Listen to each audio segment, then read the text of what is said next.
ప్రభు అయిన యేసు క్రీస్తు నామములో దేవుని బిడ్డలు మీ అందరికీ ప్రేమపూర్వకమైన వందనములు.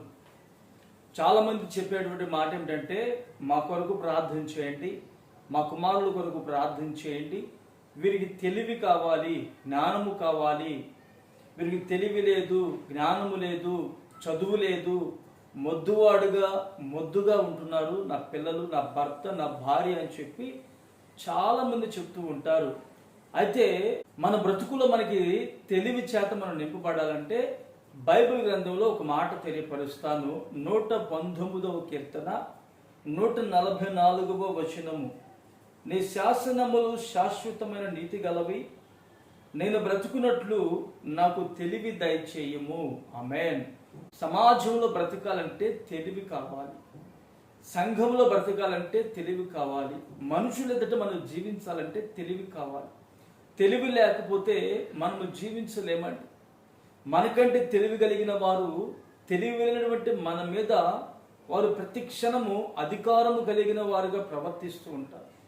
వారి అధికారాన్ని మనం దుర్వినియోగం చేయాలి అంటే వారికంటే మనము అధికమైనటువంటి తెలివి కలిగిన వారుగా ఉండాలి. ఎలా వస్తుంది తెలివి?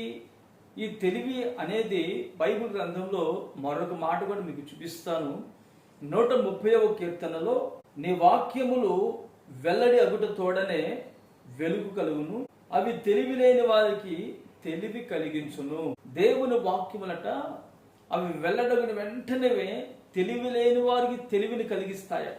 ఆ తెలివి అనేది మనకు కావాలి అంటే మనం దేవుని వాక్యాన్ని ధ్యానించాలి, దేవుని వాక్యాన్ని మనం శిరస వహించాలి. దేవుని వాక్యము ద్వారా మన జీవితంలో మహత్కార్యాలు జరుగుతాయండి. చాలామంది సెల్ ఫోన్లలో, సినిమాలలో తెలివిని వెతుక్కుంటూ ఉంటారు. ఈ తెలివి అనేది ఒక దేవుని వాక్యము ద్వారా మాత్రమే అనుగ్రహించబడుతుంది. ప్రభు ద్వారా మనకు దైవ సంబంధమైన తెలివియు, దైవ సంబంధమైన జ్ఞానము అనుగ్రహించబడుతుంది. మరి ఈరోజు నీ పిల్లలకైనా, నీ జీవితం నీకైనా తెలివి లేక సతమతమైపోతున్నారేమో. నా ప్రభు మీ పిల్లలకు, మీకును దేవుని వాక్యము ద్వారా మీకు తెలివి కలుగు చేయునుగాక. ప్రార్థన చేసుకుందాము. ప్రేమగల తండ్రి, పరిశుద్ధుడా, స్తోత్రం చెల్లిస్తున్నాము నాయన.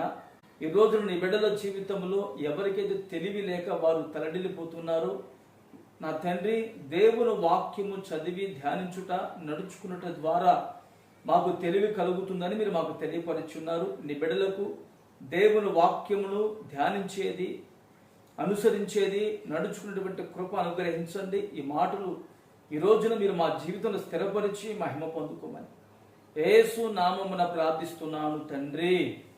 ఆమేన్.